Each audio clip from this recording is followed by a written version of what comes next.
ni asian kan nam mi te ho nang le ke pan khom lu siak le sui lung in mol va chung kwa ni piak sa igam tam gam hoi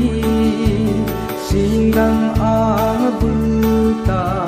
e ang pa the na lung khat tui bang luang ko mi gam le nam sal pha ten ma bang kapan ta lung khat tui kung suan ko mi do se ha kun tia lo bin sen ko mi le le ne ko ma thi na thi khom di inam adin a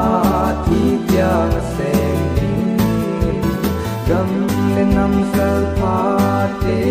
din na kala ni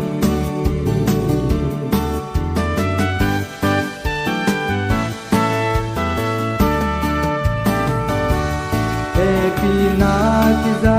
to na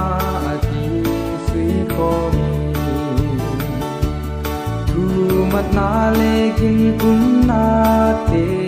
ui tu aman ki toi sat tua na tik na pang kho mi tha ta na zo thi na apo tu pai thai ti lung sen na lai na na hom za ti bua zo di lung bua in ma bang pan tai đi lung khát tây bung xoan có mi nộp để hát chung tia lâu bin sen có mi lê lê ne khô ma thi na thi khom đi in nam a din a thi tia sen din gam le nam sa pha te kalani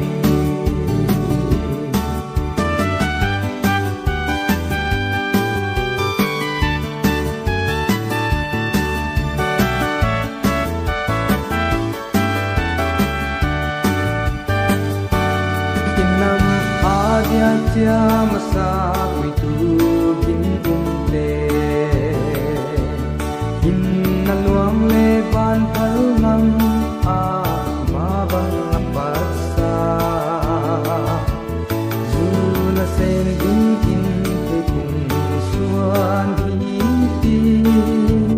pit na chiang na hat na inam din i lo i se te lam tia tua ko mi